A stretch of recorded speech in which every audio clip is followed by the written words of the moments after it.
Good evening, people. It's Charlie, and welcome back to the Chatting Leeds YouTube channel for another video on the channel. It's time for your match preview ahead of Leicester against Leeds at the King Power Stadium tomorrow night at the extremely late kick-off time of 8:15. So just before we get into the preview, as always, smash that like button, please subscribe, share all of your thoughts and opinions in the comment section down below. And we'll get into it then. So, Leicester against Leeds. A game which has to be a must-win now. I think, look, we can't afford to turn 2 defeats in a row into 3.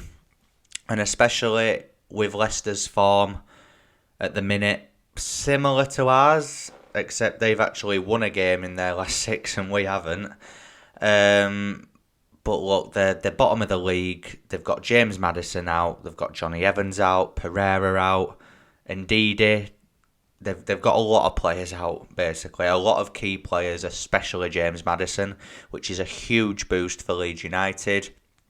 We'll just talk about our opponents a little bit firstly. As I just said, Leicester currently sit on 5 points at the bottom of the league after Forest managed to get a point at Brighton last night. Look, I don't quite understand what the issues are at Leicester. I'm not a Leicester fan. Obviously, they sold probably arguably their best player in Fofana to Chelsea. They didn't really bring anyone in. How they've managed to keep hold of Tielemans, I do not know. He's probably the only quality player that they've got on the pitch maybe tomorrow. You could probably put Dewsbury Hall in that bracket and Harvey Barnes as well, which Harvey Barnes always likes a game against Leeds, doesn't he? That little 1-2 on wing, and that's how he scored against us in Marsh's first game of being Leeds manager at the King Power when they beat us 1-0 last season. Look, Brendan Rodgers is not having the greatest of times, and I do think that if we can beat them tomorrow, then he will lose his job, or he'll be very close to losing his job. I've heard that there's financial circumstances around the fact why they haven't sacked him already. I think he's got quite a big payout. But look, how he's still in a job is beyond me at the minute. I have watched a little bit of them. Obviously, they got beat 5-2 against Brighton. They got beat 6-2 or 6-1 or something like that against Spurs. Which, yeah, Spurs are a quality side and so are Brighton, but Leicester, with the players that they've got, should not be losing by those sorts of scorelines.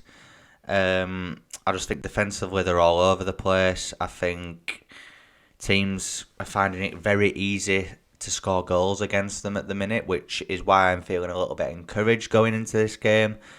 But as I said at the beginning, this game is a must-win for Leeds United. I did say in my predicted 11 last night that things may change as Marsh had his press conference earlier on today, and we've got a big bit of team news.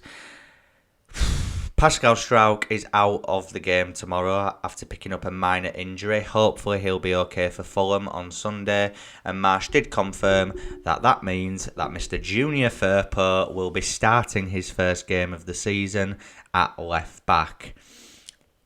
The only positive about this is that we're able to replace Struijk with an actual left back.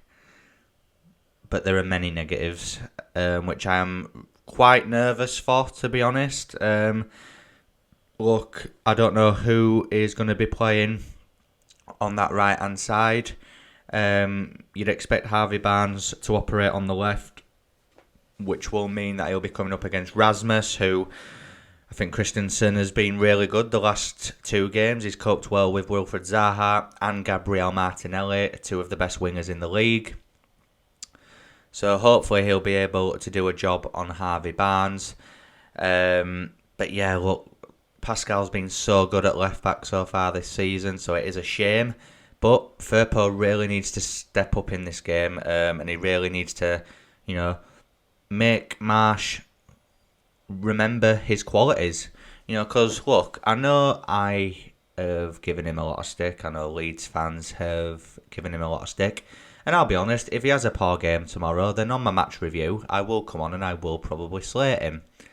But we have to get behind him for this game. Even if it's just this game, we have to get behind him. I think an out-of-form Leicester team is probably a good team for him to come in to playing against. Obviously, he'll probably have Sinistera on that left-hand side with him. Hopefully, they can form a bit of a partnership and an understanding, which would be great. I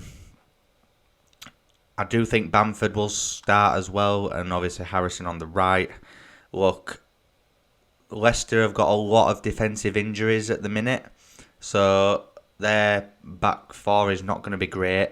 To be honest, they can be got at 100%. And Danny Ward in goal, he might as well not exist at the minute, because I've seen some of his goalkeeping displays on highlights, and God, he looks shocking. And you know, like Leeds sometimes look a bit scared to shoot outside the box. I would be shooting at every opportunity that we get tomorrow, because this guy is not a good goalkeeper. Again, this could come to bite me back on the arse a little bit. He could have a blinder.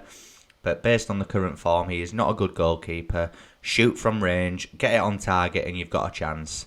So I hope we do that more tomorrow. There's going to be so many opportunities for us to create chances in this game. If we can take a few of them, I think we'll be absolutely fine. My only worry is that obviously Leicester's only win so far this season has come against Nottingham Forest, which, yeah, that's not a big statement really, because Forest are also really poor at the minute. They're only a place above Leicester in the bottom three. But it was a weekday, it was a night game. The King Power under the lights, there's just something about it. I just hope that Leeds United can still go there and do a job. I do think we win this game, if I'm honest. I have to think that Leeds will win this game, because if not, who are we beating then? Who are we beating? If we can't beat bottom of the table Leicester, who are we beating? Yes, there's Fulham on Sunday, but Fulham have started off fairly well this season. Yeah, they've slipped off a little bit of late, but you know they've still got a decent squad there. Then there's Liverpool next week, which, again, not having the best of seasons, but they've just beaten Man City against the odds, really. And it's at Anfield, so that kind of goes against you as well. And then we've got Bournemouth and Spurs. So it's like, who are we beating if we can't beat the team that are currently bottom of the league? And if we lose this game, then we're still only a point above the relegation zone. And if games go against us tonight, we could either be in the bottom three or very close to it anyway. We're 15th at the minute, I believe. But yeah, if we win this game tomorrow, I think we go to like 12th, 13th. That's how tight it is at the minute, which is why 3 points are so crucial in this game. I can't stress enough how crucial it is. The midfield battle, I think we can easily dominate that midfield. Yes, they've got Tielemans, who is available for them. But if we can keep him quiet, you know, not let him have too much time on ball, not let him have enough time to dictate the midfield, I do think we'll be fine. You know, they've got Jamie Vardy. He might start the game, but if not, he'll be a sub in the second half. You know, he's old now, is Jamie Vardy. Again, I want to caveat this. It could bite me on the arse, could that statement, but he is getting older. He isn't the striker he used to be, even if he scores against us tomorrow. I think you've always got to plan for the opposition scoring against us, for how defensively vulnerable we can be, especially now Junior Firpo is playing, and Meslier can be suspect at times, even though I do think he's been quite good so far this season. He can still be quite suspect. But I do expect Leeds United to win this game, and I hope that we actually win it quite well. And yeah, look, Bamford's confidence might be a little bit low after the penalty miss against Arsenal, but he has to dust that off and he needs to go again. Be interesting to see if he goes with Bamford from the start or not. I do think he should do. I think with Bamford in that team, we're a totally different outfit. I think we'll cause Leicester a lot of problems with Patrick Bamford starting. So there was nothing mentioned of Bamford in terms of injuries in the press conference, so he's good to go. For me, he should be starting. 100%, he should 100% be starting against Leicester for us to have any chance of getting anything in this game. On to my score prediction then. So I'm gonna go with a bit of a bold scoreline for this one. I'm gonna go with 3-1 Leeds United. Like I said, I do think we will concede. However, I feel we have got enough to cause this Leicester team, this out of favour Leicester team with no James Maddison, with a lot of other key players out as well. I do think we can cause them some problems with Bamford from the start and Cine and etc. My only worry is Firpo starting, but I think, like I said, I think Leicester's a decent team for him to come back in against, if I'm honest. So I will go with 3-1. That is it for my match preview ahead of the Leicester game tomorrow evening. I will be back on the channel after the game tomorrow for my match review, so make sure that you stick around for that. Plenty of content this week, of course, with the Fulham game shortly afterwards, so keep it locked at Chatting Leeds, and I'll see you in a bit. Smash that like button. Sorry, I forgot to mention. Smash that like button. Please subscribe. Share all of your thoughts and opinions in the comment section down below, and I'll see you in a bit. Cheers.